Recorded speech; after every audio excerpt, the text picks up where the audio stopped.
Бул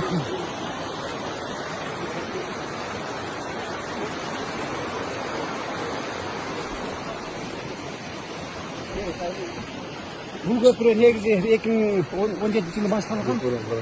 Башталып казып коюп, эл ушунчалык кыйналды. Акырында 2018 жылы элдик репертуарга чыгардык Керей Дорго. Ушул жерде. Келеңдене чыккандан кийин кышында келип калат. 18 миллион сом кетти. 18 миллион. Геонун начальнигинин отчетунда 18 миллион сом акчаны сиздерге карадым деп азыр көтөрүп жүрүп колдун. Азыр бүгүн ташып келдим. Бул эртең күнү курайт, нардагына суу кетет, 18 миллион сомдон да кол жууп калышыңыз